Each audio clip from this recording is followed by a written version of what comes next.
I want to introduce somebody to you. This is Mike MacGillivray. Mike graduated 2002. He is the all-time record holder at USC for punting. What he's going to do is he's going to give you a punting clinic for all of you. Then we're going to have a punting contest. You all get to kick. Whoever, we're going to divide it into two groups. Middle school kids, high school kids. Whoever kicks the furthest is going to win the football. Okay, so this is Mike MacGillivray. Sure. You guys having fun? Yeah. Fantastic. Hey guys, it's a pleasure to be out here. Dennis does a great job, and we love this camp. So, anybody punted before? Has anybody ever? Carlos? He's a high school kid. So you're the front runner to win the competition already. Yeah, well, I'm the underdog. So. You're the underdog? All right. You're gonna Tebow it today. Yeah. Maybe. Wow. Okay. For those of you guys that are new to punting and brand new, it's an important part of the game, and it controls field position. So you can imagine if you're playing and your opponent has, an 80-yard field to work with or a 70-yard field to work with, it makes it hard in the other team. That offense really has to produce. They can even get a little tired. So it's a really important aspect of the game. As Dennis said, I kicked at USC for 4 years. I coached there briefly in 2002, and then I've been coaching kickers since '97 with my old coaches, an organization called the Kicking Game, and now I run private instruction through Kicking1on1, which is my organization. So let me give you guys just some tips on punting. Maybe that'll help with the competition. When we punt, punting is a straight motion, and what we want to make sure, when you see these guys on TV, you never see them walking around and swinging their hips too much, right? They're always pretty much walking nice and straight. It's a straight motion. And you guys ever been to a football game, seen that nice spiral on a punt? A lot of them sometimes will even turn over. Okay? That's actually created really easily, but easier said than done. The reason it's a straight motion is we want to kick the inside part of the ball on the outside part of our foot. And that motion in general, when you hit the ball and you hit on the outside, that's what creates the spiral on the ball. So we got to get to that point. And there's a couple things that you want to do when you punt that'll help you. Number one, you got to walk straight, as straight as you can. Because in order to hit that inside part of the ball with the outside part of our foot, and our foot locked out, we've got to be able to come straight through the ball. So that's number one. Number two is the drop on the ball, and I'll give you guys some pointers on how to hold it when you're punting. There's a lot of different ways to hold it. There's no absolutes. Everything's a means to an end. You want the ball to be dropped out nice and flat. And if it's flat, then our foot can hit it, and our foot can hit that, again, inside part of the ball, outside part of the game. Before it drops down, not only is it going to hurt, if you kick the nose, okay, the ball's going to end up going end over end. It's going to have that kind of rotation. If the ball's sideways, that'll also cause problems because your hips are going to meet the ball. They're going to turn wherever the ball is so that you can get a foot on the ball. So we want to try to be as nice and straight as we can. So a couple pointers. When we stand, and if you guys have a punting technique that you've used, go with it. It's a competition, right? And there's a free ball, at stake. So a couple pointers. When you guys are standing, you want to, if you're right-footed, anybody left-footed? Okay, left-footed, no problem. So for a right-footed kicker, you want your right foot in front of your left, weights on the balls of your feet. Just keep your chest a little bit over your shoulders and chest over your hips. For the guys that are left-footed, just the opposite. Okay, left foot in front of your right a little bit. Same thing, weight on the balls of your feet. You always want your weight forward when you punt. You never want to sit back. So it's just a two-step motion.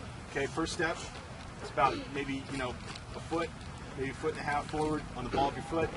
The second step is just a regular walking step, right on the ball of your foot as well. In terms of holding the ball, when we want to drop it, you see the guys on TV, they take their 2 steps and drop the ball. When we want to drop the ball, it's right before our second step hits the ground. That's ideal. And then we want to drop the ball forward. What's that? Okay.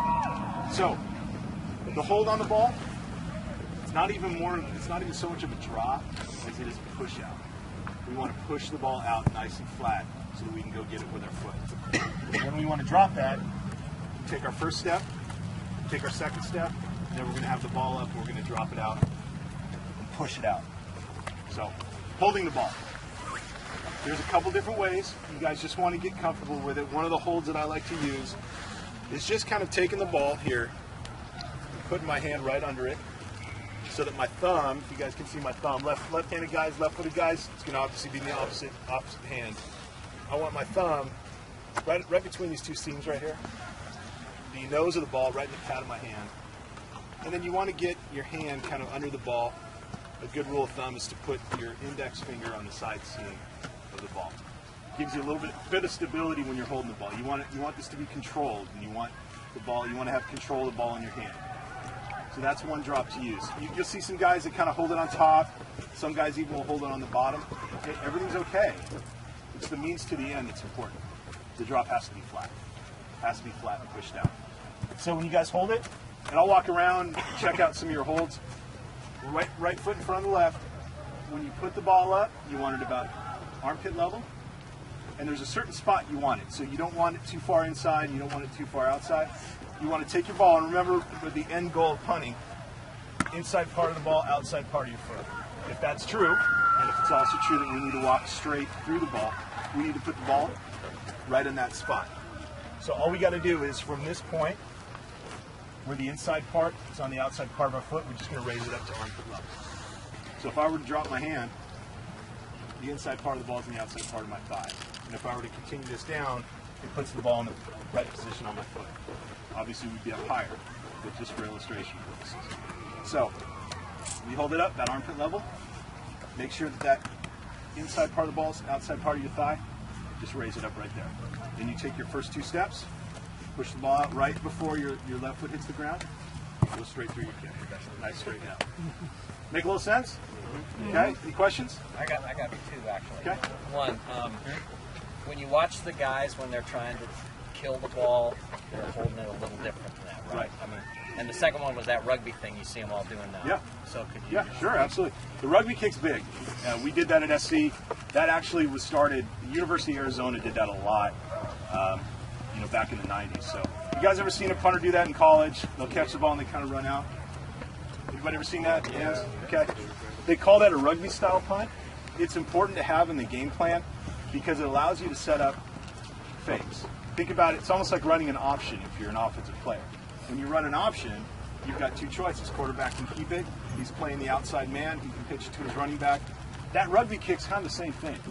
And the whole purpose of that kick is you want to try to set up a fake with it. So a lot of times when a team starts it, the guy will run out to the outside, and a lot of times he'll kick it, and he'll kick it, and he'll kick it. Coaches aren't quite sure when he's going to maybe stop and throw the ball. Maybe he'll run with the ball. It's also really an effective technique if you've got a dangerous returner. And there are guys, return men keep getting better and better and better out there. So if you're worried that guy can return your ball, if it's a nice punt, it's right in the middle of the field, but he runs a 4-2 or 4-3 and he's the best returner, that rugby kick when you move to the side, and you're kicking the ball down the sideline, it keeps it away from the returner. Because if you can kick that ball more to the sideline, then he's probably going to stay away from it, probably won't mess with it. So it's effective if you want to keep it away from the returner, and it's used for those two reasons. There's a little bit of a different technique. Borrow a ball real quick. On that rugby kick, everything I just told you about the right way to punt, you can put that right out the window. On a rugby kick, when you run to the side, you don't want to hit a spiral. You actually want to hit the ball end over end. So that it goes downfield, you want it to roll and you want it to bounce. So when you hit that ball, you're actually going to hit with your foot, you're going to hit the nose of the ball. And you're going to hit the nose so that the ball goes end over end downfield. So, and I think you had a question on when they're really trying to get into it. How they're killing the ball. Yeah. They tend to. It looks like they're holding it more like this. Just what you see. They tend to like that. In this, so that style punt, that's a great question. This is really came from Australian rules football. And in the NFL, there were a couple Aussie guys who used to do this with Australian rules football. It's a pooch punt is really what that is. When you see guys hold the ball this way, okay, and it does, I mean, it stings a little bit when they do this, but what they're trying to do, you guys know what a pooch punt is, by the way? Okay, it's a short kick. You want it either nice and high or you want to kick it out of bounds. It's a placement kick. You're trying to trap that team inside the 20-yard line. And that's what that does for you. Now, there's a couple ways to go about that. One of them is this rugby kick.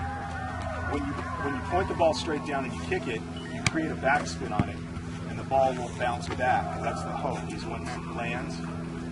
See it real quick again? That style kick, you're holding it, you're just dropping it straight down on top of your foot. You want the end-over-end rotation on the ball. And if you put a good backspin on it, when the ball lands, it'll actually bounce back. And the reason for that is you want the ball to land as close to the goal line as you can, but you've got your team, your coverage guys are coming to get it.